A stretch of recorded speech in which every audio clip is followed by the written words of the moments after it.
우리가 빌립보서 1장 1절부터 시작해가지고 그동안 그 중간에 사랑에 대해서도 생각해 봤습니다만 이제 4장, 마지막 장인 4장 1절로 3절에 이르게 됐습니다. 사실 지금부터 사도 바울이 진짜 하고 싶었던 말을 꺼냅니다. 사실 빌립보 교회는 참 아름답고 보석같이 귀한 교회이긴 하지만 이 교회에도 어떤 내분이 좀 있었거든요. 문제가 좀 있었습니다. 사실 이 문제를 또 다른 이유도 있었지만 이 문제를 해결하기 위해서 사도 바울은 이제 붓을 들고 편지를 이제 쓰게 된 겁니다.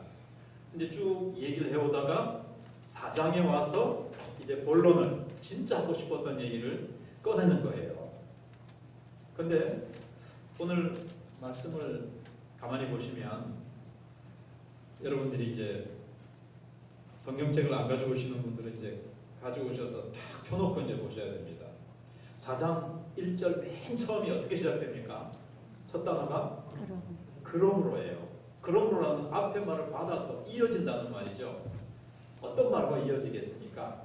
3장 마지막 부분에 바울이 진술한 그 진리를 먼저 얘기하고 그 진리를 따라서 자기가 하고 싶은 말을 적용을 하는 거예요. 진리를 가지고 이 문제를 풀어나가기 시작하는 거예요.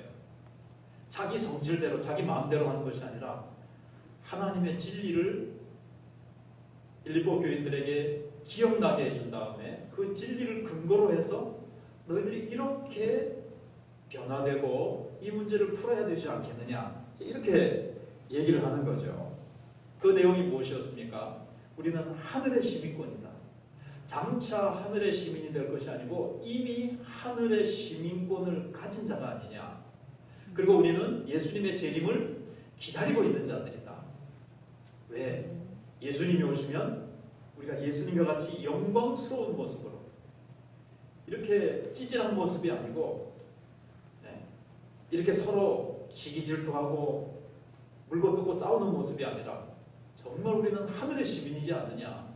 예수님을 기다리는 정말 거룩하고 아름다운 신부의 모습으로 우리는 기다려야 되겠고, 주님 오셨을 때 우리가 부끄러운 모습이 아니라 주님 오실 때 우리 모두가 다 기쁨으로 주님을 환영하고, 그리고 주님과 같이 거룩하고 온유하고 사랑과 영광이 충만한 모습으로 우리가 변화될 건데,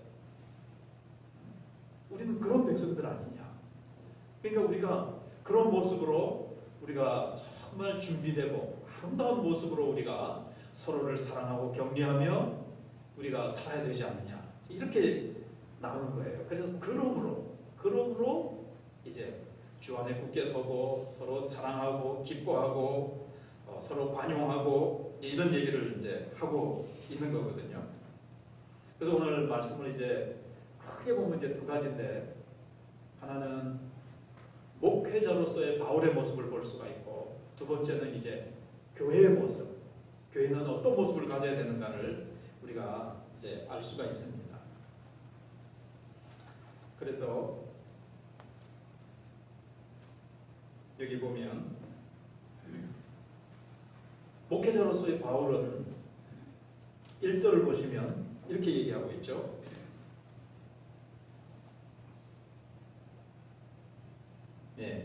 그냥 성경책을 보시면 나의 사랑하고 사모하는 형제들, 나의 기쁨이요 면류관인 사랑하는 자들아, 이와 같이 주 안에 서라. 어떻게 부르고 있습니까? 나의 사랑하고, 한 번도 아니에요. 사모하는 형제들, 그리고 나의 기쁨이요 면류관인 또다시 또 사랑하는 자들아. 이게 목회자와 성도의 사실은 관계가 돼야 되는 것을 이제 보여주는 거죠. 목회자와 성도는 이렇게 그리스도의 사랑으로 서로 뜨겁게 사랑하는 관계. 특별히 이렇게 목회자가, 바울이 얼마나 성도들을, 하나님의 백성 자녀들을 사랑했는지 모릅니다. 사실 빌립보 교회 성도들은 대부분이 바울이 복음 전해주어서 예수 믿고 구원받은 자들입니다. 그래서 빌립보서 1장에 보시면 어떻게 얘기하고 있죠? 너희가 첫날부터 복음 안에서 너희가 나와 교제를 했다. 그리고 나의 그 복음 전파에 너희들이 동력했다. 함께 참여했다. 동력자들이라 이 말이죠. 첫날부터 복음 안에서 교제하고 너희들이 처음부터 나와 함께 이제 이 복음 전파에 열심히 동참했다. 이 말이에요. 그런데 사도 바울이 얼마나 이 교회를 사랑했는지 우리가 이제 1장을 보시면 거기에 잘 나타나고 있죠. 그래서 내가 너희를 얼마나 사랑하는지 그리스도의 심장으로 너희를 사랑한다. 하나님이 내 증인이시다. 복음 안에서 서로 교제했고 이런 이제 관계들을 얘기하고 있습니다. 근데 여기 보시면 나의 기쁨이여 면류관이다 이렇게 되어 있어요. 근데 여기서 이제 우리가 조심해야 될 게 뭐냐면 전도를 많이 했으니까 그 근거로 그 공로로 하나님이 마지막 날 어떤 시상대 위에 하나님이 사도 바울 나오시오 나와라 이래가지고 전도를 많이 한 숫자가 많아가지고 그걸 근거로 하나님이 면류관을 씌워주시고 상급 면류관을 주신다고 우리가 생각을 합니다. 한국교회에 조금 왜곡된 상급 신학이 있어요. 조금 이걸 우리가 성경적으로 바울이 정말 얘기하는 것이 그거냐 성경이 얘기하는 것이 그거냐를 생각해 보면 그렇지 않아요. 그들을 근거로 해서 내가 전도 많이 한 공로를 근거로 해서 면류관을 받는 게 아니라 뭐가 바울의 면류관입니까? 빌립보 교인들 자체가 그들 자신이 빌립보 교회 성도들 그러니까 천국에 가서 보니까 빌립보 교회 성도들이 와 있어요. 그것을 볼 때 만약에 조금 더 가까이 우리가 한번 생각을 해보세요. 지금 우리 교회에 지금 50명이 앉아있다고 생각을 해보세요. 근데 10명이 내가 전도한 사람들이야. 그 사람들이 하나님의 자녀가 되어서 전에는 세상에서 소망 없이 방황하며 어두운 가운데 사탄에게 속아서 지옥을 향해서 달려가다가 예수 믿고 이 10명이 하나님 자녀 된 것 정말 내가 보니까 감사하고 그들도 기뻐하며 살아가고 있고 정말 하나님 앞에 예배드리며 그들이 이름이 생명책에 있고 이런 걸 볼 때 주일날 나왔을 때 어떻겠어요? 그 10명을 바라볼 때 얼마나 사랑스럽게 보이고 얼마나 그들이 보석같이 보이고 우리가 한 사람 전도해야 돼요. 그 사람 이번 주에 왔나 안 왔나부터 오자마자 다 살피고요. 그 사람 보면 기쁘고 그 다음에 그 사람들이 영적으로 자라고 그 사람이 예수 그리스도와 깊이 동행하고 이런 것들을 보면 어때요? 와, 그게 기쁨이에요. 그 사람 자체가 나의 자랑이고 사도 바울은 그들이 내 인생의 전부다 이 말이에요. 고린도전서 3장에 보시면 마지막에 하나님께서 우리가 한 일에 대해서 불로써 우리의 공력을 시험한다 그랬어요. 그래서 금이나 보석으로 지은 집은 불로써 확 테스트를 한단 말이에요. 불이 확 지나갈 때 황금 보석 이런 것들은 타지 않죠. 그래서 그대로 있으면 참 하나님 앞에서 좀 얼마나 자랑이 되고 자랑보다도 얼마나 참 기쁘고 참 아름다운 모습입니까?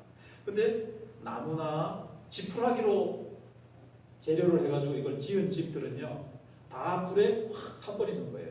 그러니까 아무것도 그냥 남는 게 없고 구원은 받는데 좀 남는 게 없다 이 말이죠. 근데 요한계시록에 보시면 마지막에 이제 막 천국이 이제 예루살렘이 다 하늘에 내려오잖아요. 그걸 보니까 12진주문이 있어요. 12진주문 이름에 뭐가 적혀 있죠? 사도들의 이름이 적혀 있고 벽하고 그 성은 무엇으로 지어져 있습니까? 12보석으로 되어 있어요. 12보석이 어디서 나오죠? 구약시대 때 대제사장이 옷을 딱 입는데 가슴에 12보석이 있습니다. 12가지 보석이 있어요. 거기에 12지파의 이름이 있어요. 이 보석은 한마디로 하나님의 백성들입니다. 12지파는 모든 구원받은 하나님의 백성들. 견장에도 여기에 6보석, 어깨에도 이쪽에 6개의 보석이 또 달려 있어요. 거기에도 이름, 지파의 이름이 다 적혀 있어요. 하나님이 위에서 보시든 앞에서 보시든 다 하나님의 백성들. 이들이 하나님의 보석이에요.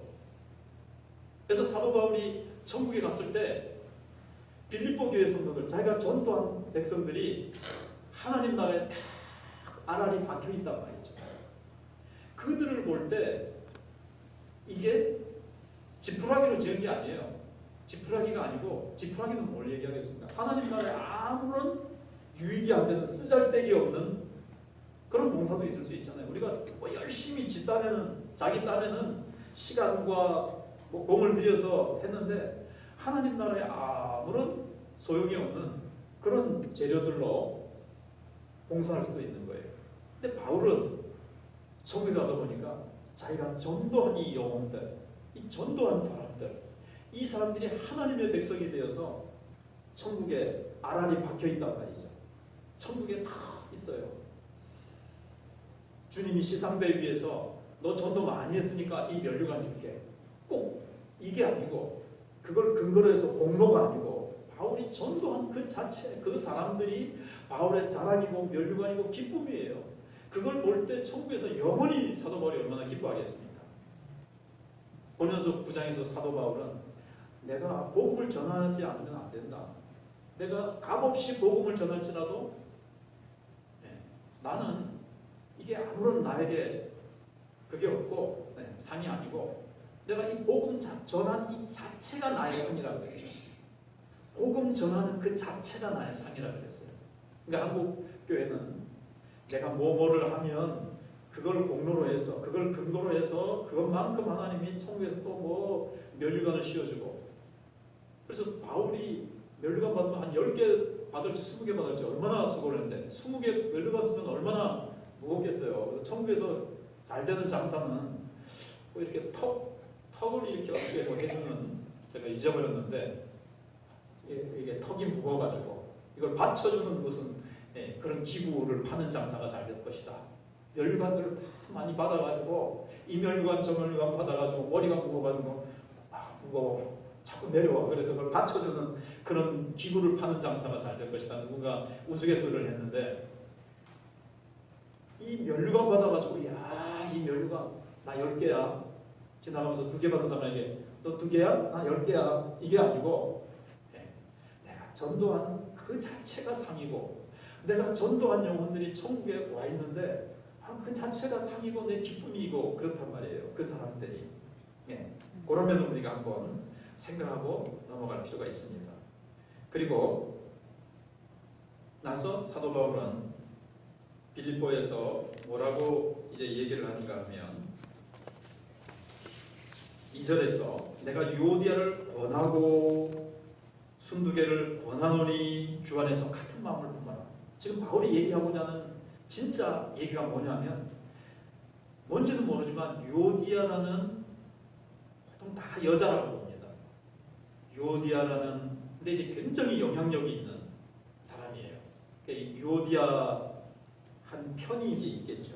한 사람 정도가 아니라 그 사람을 따르는 소위 패가 있고 당이 있고, 이쪽에는 순두개라는 여사, 여전도회 회장인지 뭔지 모르겠지만은 여전도회 회장님들은 또 시험 받지 마시고, 아무튼 그 유오디아를 중심으로 또 이쪽에는 순두개를 중심으로 다 뭔가 지금 알력이 생기고 갈등이 생기고, 여기에 왜 그런지 싸움이 생겨서 교회가 이제 갈려져 있단 말이죠.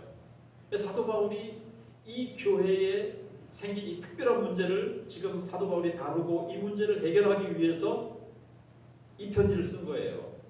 그래서 조금 전에 서두에서 말씀드린 대로 우리는 하늘의 시민권이지 않느냐. 예수님이 곧 오실 것이고, 예수님 앞에 우리가 섰을 때 우리가 정말 서로 알력하고 이렇게 서로 싸우고 있는 모습으로 주님을 맞이할 수 있겠습니까? 그리고 예수님과 같이 영광스러운 모습으로 우리가 설 건데, 변화될 건데 어떤 모습이어야 되겠느냐. 그래서 얘기를 하는데, 바울은 노사도고 역전의 영적 스승이고 교사고, 바울의 위치로서 요디아, 순두개, 화해 안 할래? 예수님 앞에서 그런 모습으로 되겠어? 화해해. 이렇게 명령할 수도 있고요. 밑도 끝도 없이 그냥 화해해라, 사이좋게 지내라, 서로 사랑해야지, 이렇게 하는 것이 아니고 어떻게 했다고요? 진리를 먼저 얘기를 하는 거예요. 우리는 하늘의 시민권을 가진 자다. 이 땅 위에서 하늘의 시민으로서 야만 세계의 로마, 작은 로마라고 하는 빌립보 시민들도 자기들은 로마 시민이라는 그 자부심 때문에 아주 그 고상한 로마 법과 고상한 로마 시민다운 삶을 사느라고 아주 의시되면서 자부심을 가지고 로마 시민답게 사는데 우리가 하늘의 시민이지 않느냐. 그럼 하늘의 시민답게 그 특징인 사랑과 화목과 화평과 이런 기쁨으로 충만한 우리가 되어야 되지 않느냐. 바울이 이렇게 권하는 거예요. 근데 여기서 이제 바울의 겸손함을 본다는 거죠. 그가 명령할 수 있습니다. 그런데 권한다. 이 말은 사도 바울이 얼마나 겸손함을 볼 수 있는 거죠. 내가 권한다. 바울은 사실 명령해도 돼요. 그런데 권한다. 이걸 굉장히 사도 바울이 그들의 수준으로 낮아져서 그들에게 어떻게 보면 호소한다 내가. 이런 거죠. 그러니까 여기서 사도 바울이 얼마나 예수님을 닮은 겸손하고 고귀한 인품을 가졌느냐 하는 것을 볼 수가 있습니다.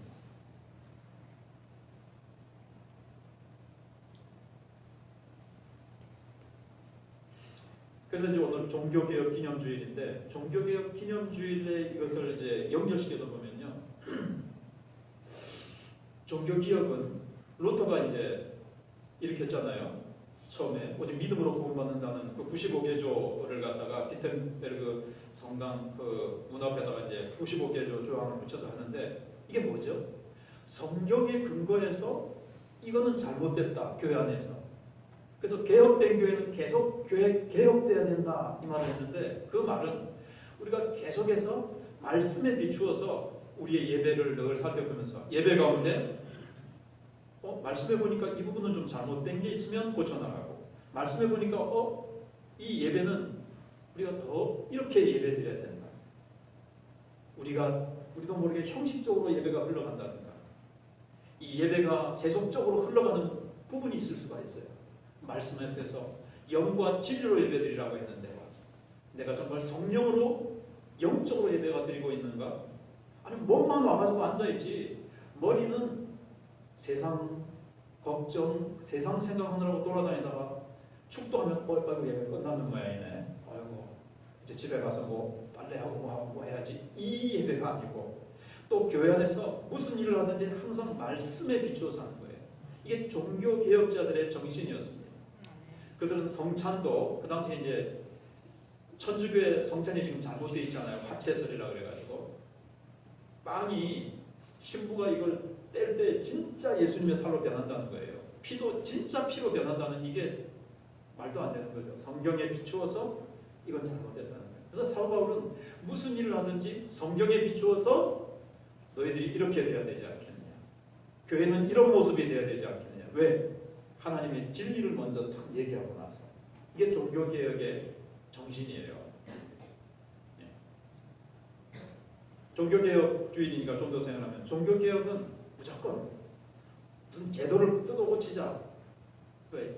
계속 그런 것보다는 하나님의 말씀에 비추어서 하는 것이고 인간이 사실은 주도권을 가지는 것은 아닙니다.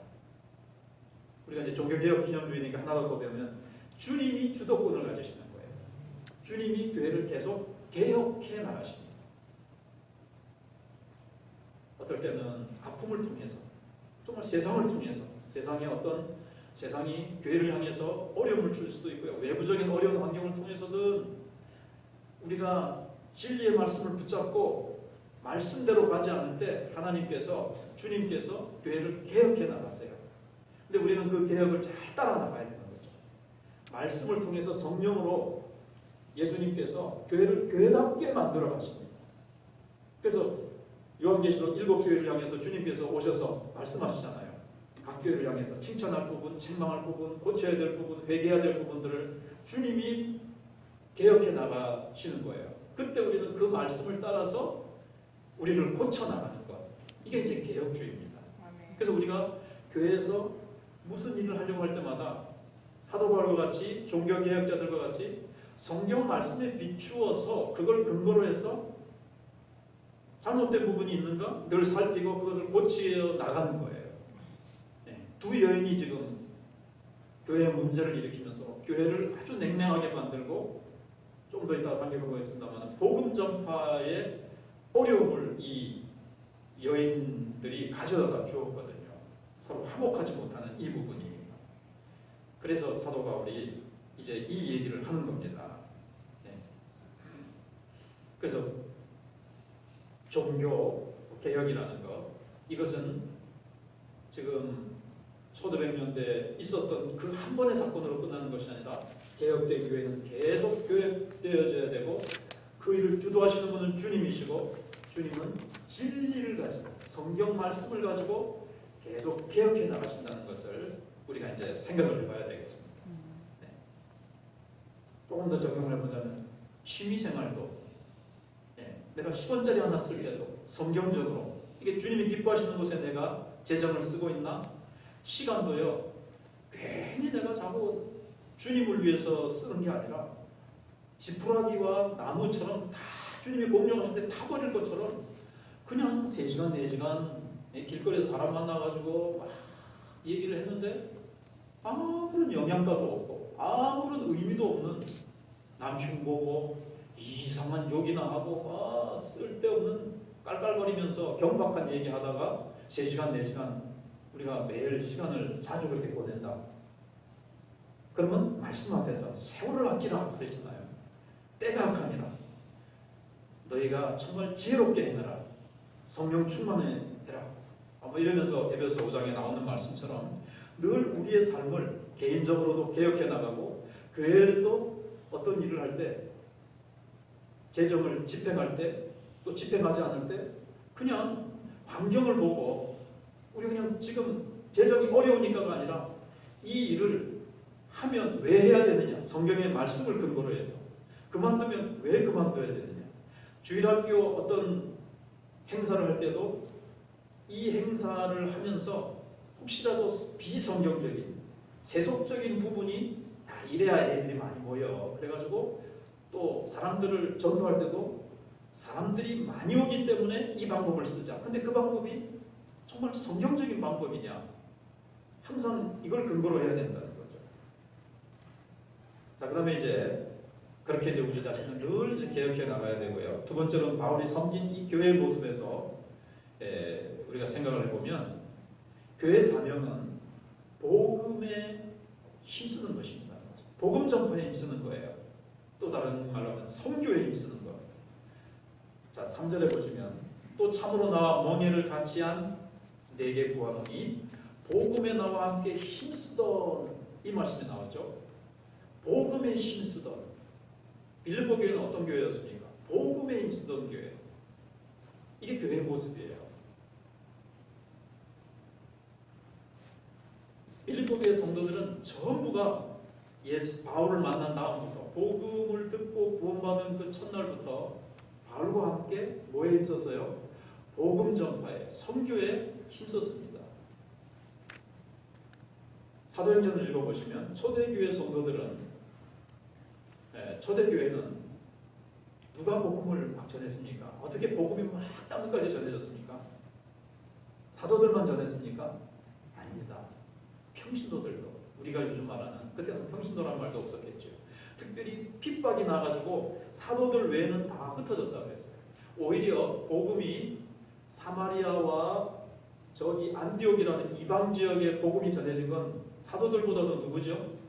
일반 성도들이 도망가면서, 핍박을 받아가지고 도망가면서 안디옥까지 가가지고 거기서 막 복음 전해가지고 사람들이 많이 모이니까 사람들이 보고는, 야, 저기에 사람들을, 지도자를 파송해야 되겠다, 성경가르쳐. 그래서 거기에 바울과 바나바를 파송하잖아요. 가보잖아요, 거기에. 그러면은 아이고 뭐 복음 전하는 거 목사님들이 하는 일이고 특별한 사람들이 하는 일이고가 아니고 누구나 다 우리가 예수 믿는 사람이라면 복음 전파에 있어야 된다는 거죠. 오히려 저는 회사에 못 가기 때문에, 사회생활을 안 하기 때문에 안 믿는 사람을 만나는 것이 그렇게 제가 더 열심히 이제 노력을 해야 되는 거죠. 여러분들은 동네 사람 만나고 회사 가서 사람들 만나고 그 여러분들이 있는 삶의 현장에서 여러분들이 복음 전파에 힘쓰는 거예요. 입술로 전할 수 있으면 그런 기회가 오면 입술로 전하시고요. 그렇지 않으면 삶으로 전하는 겁니다. 우리의 삶은 하늘의 시민권을 가지고 있는 자들이고 우리는 하늘을 바라보고 있는 자들입니다. 거기로서 구원할 자 예수 그리스도를 기다리노니 하늘에 나의 시선을 두고 살아가고 표대를 향해서 달려가고 내가 사도 바울과 같이 세상 자랑 대하버리고 위에서부터 부른 부름의 상을 향하여 달려가는 사람이 세상 사람들과 삶이 같을 수가 있겠습니까? 달라도 뭐라도 달라요. 다른 거죠. 아무리 봐도 나랑 똑같네. 세상 사람들이. 그러면 우리가 믿는 예수님, 내가 붙들고 있는 복음에 무슨 관심이나 매력을 느끼겠어요? 저 사람 뭔가 다르다. 처음부터 와 다르네. 이건 아니더라도 뭔가 다른데 뭐가 다르지? 이렇게라도 이제 매력과 관심을 뭔가 저 사람은 뭐 가진 것도 별로 없고 뭐 기뻐할 내용도 없는 건데 늘 행복한 것 같고 삶이 뭔가 생기발랄하고 이 생명력, 예수의 생명, 영생을 받았잖아요. 네, 영생을 받았는데 뭔가 달라도 다른 거예요. 그래서 그들이 예수님도 사람은 뭐 다르다. 뭐지? 자꾸 이렇게 보면서 접근해서 살펴보고 그 다음에 이제 복음에 대해서 나중에 당신이 믿는 예수님 뭐 어떤 분입니까? 뭐 이렇게 나중에 얘기할 수 있습니다. 그렇게 우리는 삶으로 예수를 복음을 힘써 전해야 됩니다. 그래서 초대교회 성도들은 다 누구나 할 것 없이 복음 전파에 힘썼고요. 빌립보 교회 성도들은 바울을 위해서 기도로 우리는 또 선교사들을 보내고 기도하잖아요. 선교사님들이 제가 여러 번 말씀드린 대로 작년에도 제가 키르기스탄, 우즈베키스탄에 갔는데 선교사들이 제일 갈급해하고 만나자마자 부탁하는 거는 기도해 주세요. 저랑 상관없던 선교사님들이 이제 저 몰랐던 선교사님들이 나 만나자마자 기도해 주세요. 그래서 막 카톡으로 기도 제목 보내고 서로 전화번호 이렇게 알려준 다음에 카톡으로 기도 제목 보내고 기도, 영적인 이게 제일 갈급하다는 거예요. 그래서 기도해 주고요. 또 우리가 앞에도 나오고 뒤에도 더 이제 4장 뒷부분에 나오겠습니다만은 물질로도 없죠. 에바브로디도라는 목사를 빌립보 교회 목사를 감옥에 갇혀 있는 바울을 돕기 위해서 에바브로디도를 또 보내잖아요. 이런 식으로 열심히 복음 전파에 교회 전체가 동참을 했어요. 그러니까 얼마나 이게 중요했는지를 알 수가 있는 거죠. 그리고 지금도 보면 참으로 나와 멍에는 같이 한 내게 보니 복음에 나와 함께 힘쓰던 저 여인들을 돕고 이게 누굴까요? 이게 바로 유오디아와 순두개입니다. 네. 힘쓰던 근데 지금 힘쓰지 않는 거죠. 지금은 한때 힘썼던 거죠. 근데 이제 지금 그걸 회복하기 위해서 이 문제를 바울이 이제 해결하려고 하는 거예요. 그래서 이 사람 저 사람 다 빌립보 교회 성도들은 복음 전파에 힘을 썼습니다. 아멘.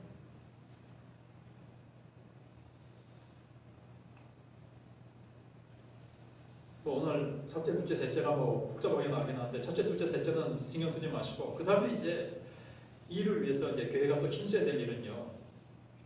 복음 전파를 얘기했지만 그걸 위해서 또 힘써야 될 게 있어요. 먼저는 그리스도의 주님 되심을 깨달아야 됩니다. 예수님이 주님이시다. 다 아는 사실이죠. 근데 여기 보시면 2절을 다시 한번 읽어보실까요? 시작.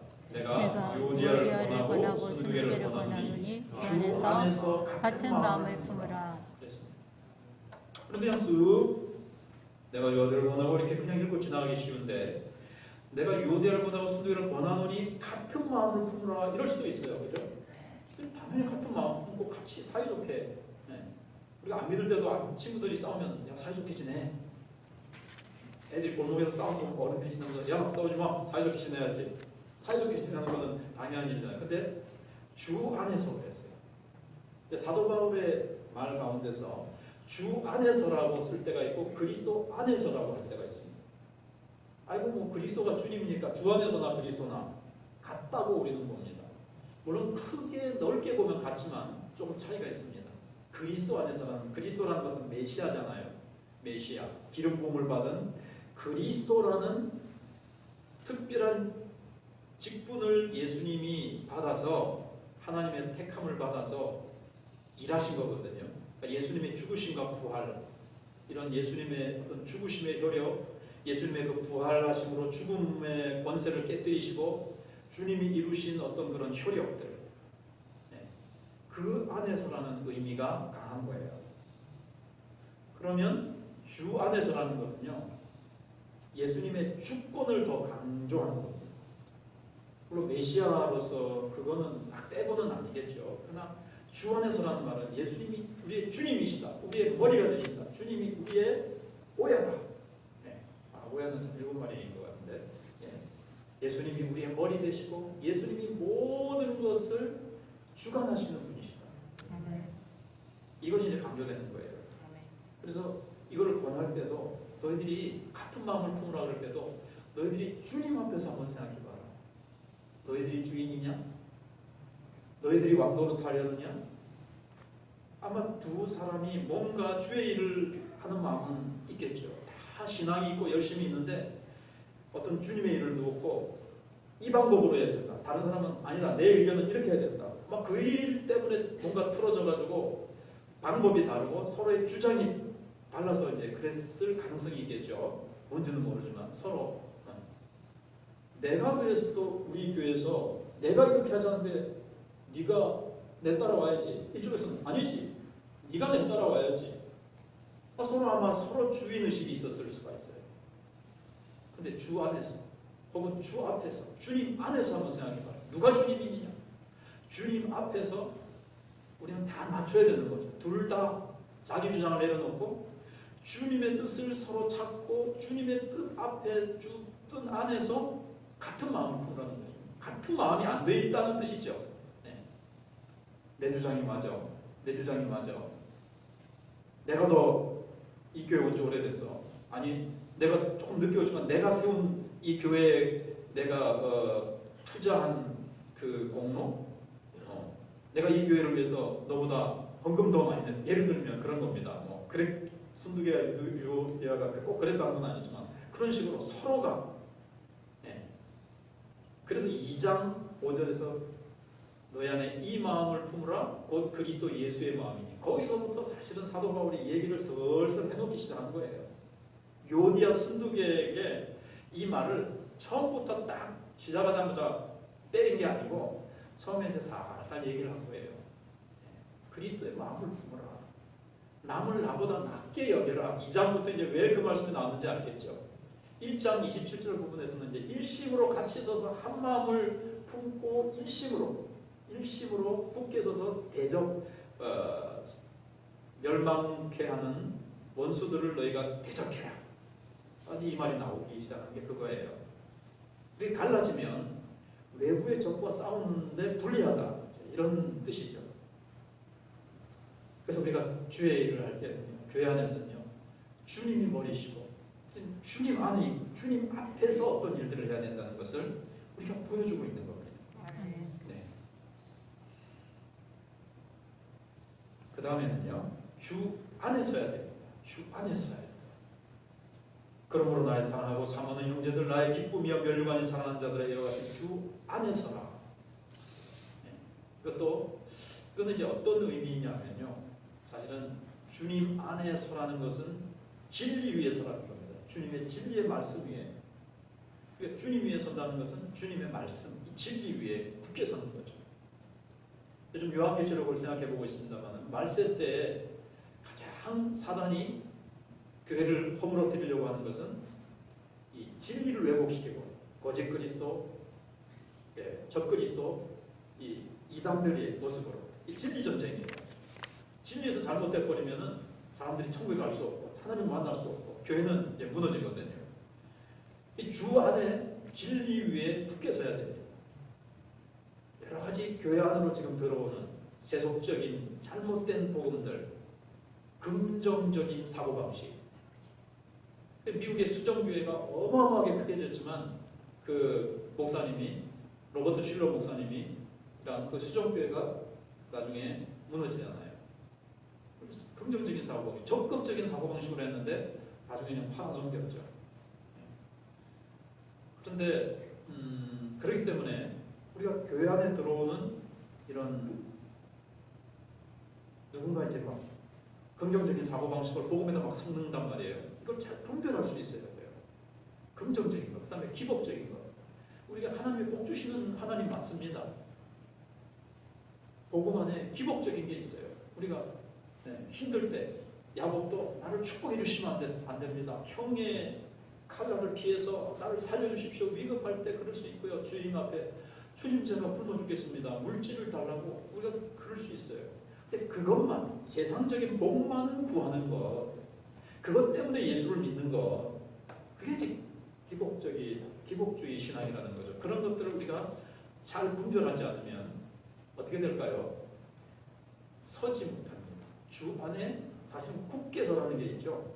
굳게 선, 주님 안에 우리가 굳게 설 수 있는 방법은 진리 위에 굳게 서야 돼요. 앞에서도 그러므로가 나온 것은 그겁니다.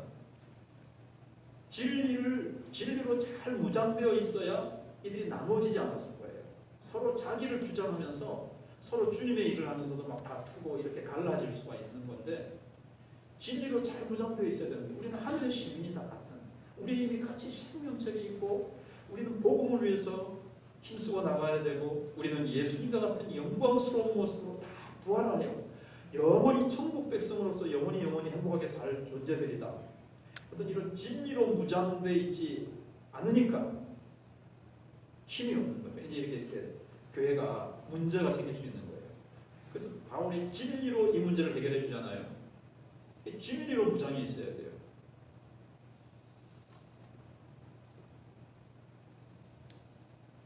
성도들이 어떨까요? 한국교회 성도들이 진리로 강하게, 진리로 철저하게 무장되어 있을까요? 개혁주의 종교개혁이 나왔던 시대처럼. 그러니까 이제 교회가 약한 거죠. 그리고 아까 복음에 힘쓰라고 했는데, 복음 전도를 어떤 상태에 있을 때 잘할 수 있을까요? 내가 진리 위에 굳게 서 있을 때.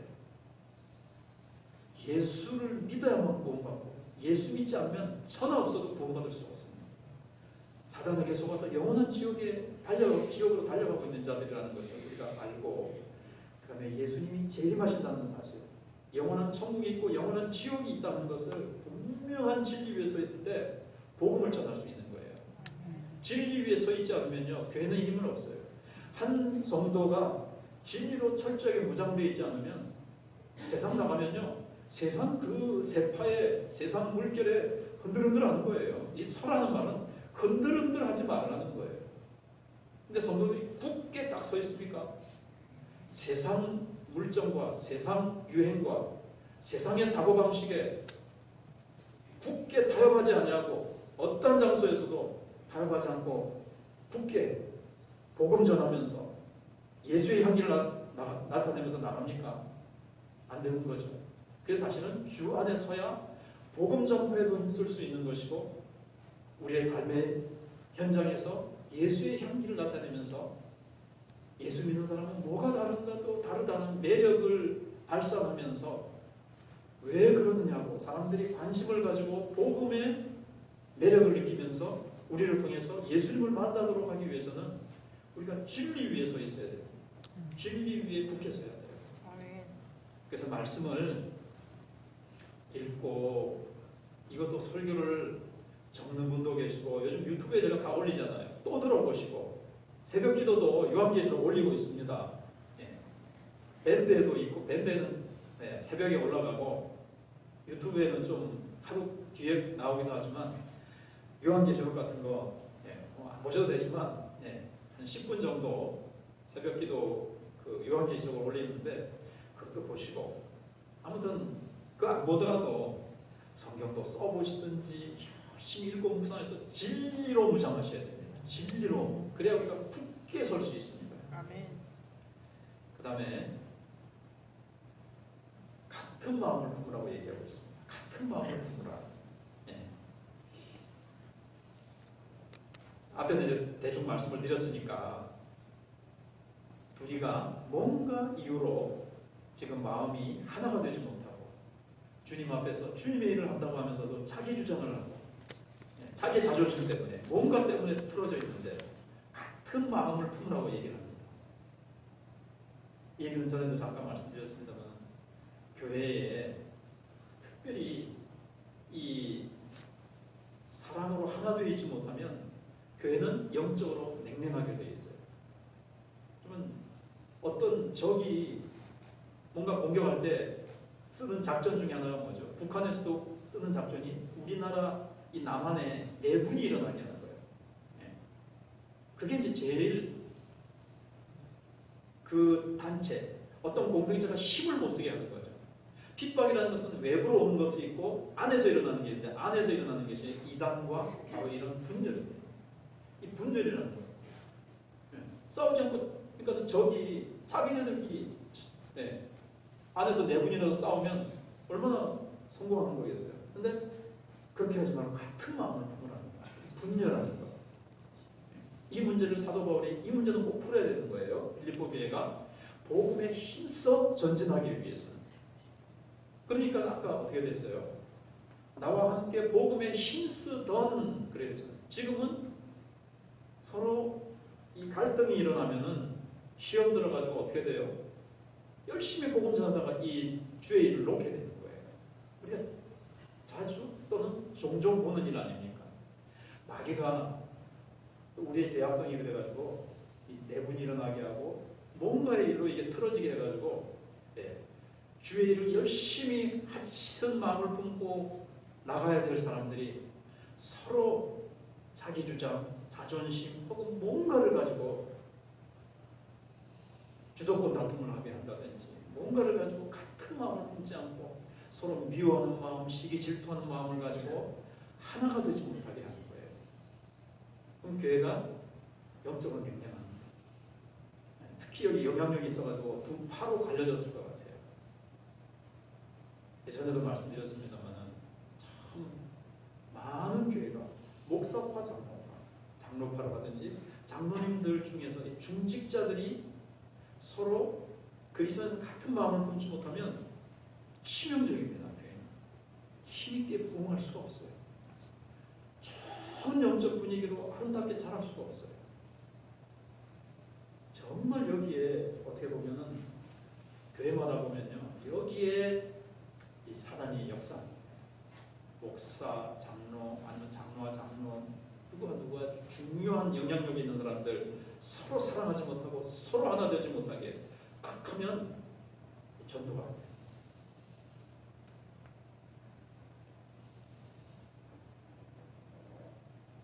전도로 나가서 누구하고 사이 안 좋은 걸 알더라는 거죠. 마귀가 쓴 작전이 딱 먹혀 들어가는 거예요. 전도하니까 누구하고 우리 사이가 안 좋습니까?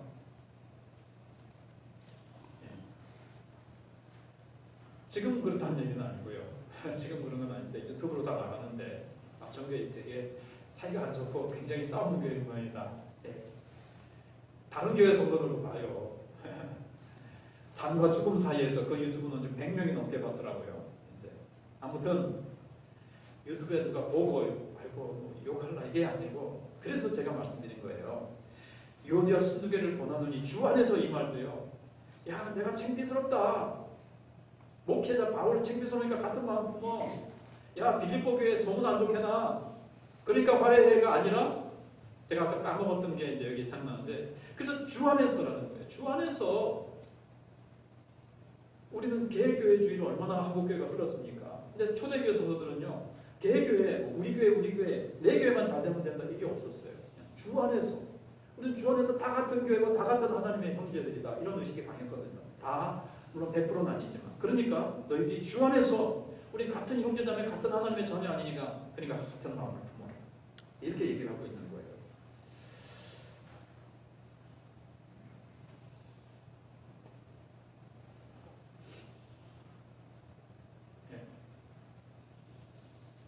한 가지만 더 마지막으로 말씀드리면 한 가지 더 여러분 오늘 말씀 중에서 얘기가 안 나오는데 3절을 한번 봅시다.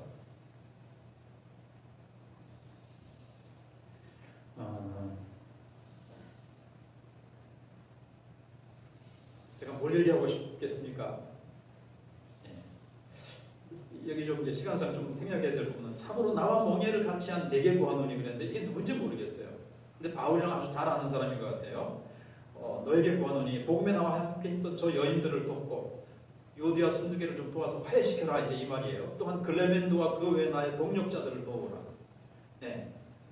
그 동력자들을 또 도와서 너희들이 다 같이 돕고 세워가지고 너희들이 요디아 순두개의 그 갈등하는 부분을 좀 풀어주고 하나가 되라 이제 이 얘기거든요.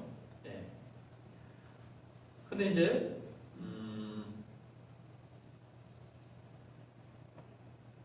한 가지만 두 가지를 더 얘기해야 되겠네요. 힘쓰던이라는 말은요 원어에는 원래 경주한다는 뜻이에요. 힘써 달려간다. 네. 우리는 복음에 힘써 달려가야 된다. 이 부분을 한번 좀 기억을 하시고요. 더 깊이는 말씀을 안 드리겠습니다. 그러나 한 가지 조금 생각하고 마지막으로 생각할 부분은 맨 마지막이에요. 그 이름들이 생명책에 있느니라. 생명책에 있느니라. 예수님의 제자들도 70인 전도대가 나가서 복음 전하고 귀신 쫓고 병 고치고 와서 예수님 우리가 주의 이름으로 귀신도 쫓아내고 병도 고치고 기적을 행하고 왔습니다. 그래서 예수님이 그 일로 기뻐하지 말고 뭘로 기뻐하라 그랬죠? 너희 이름이 생명책에 기록된 것으로 기뻐하라. 그럼 이것이 가장 기쁜 일 아닙니까? 우리의 이름이 생명책에 있습니다. 예. 우리가 청와대에 무슨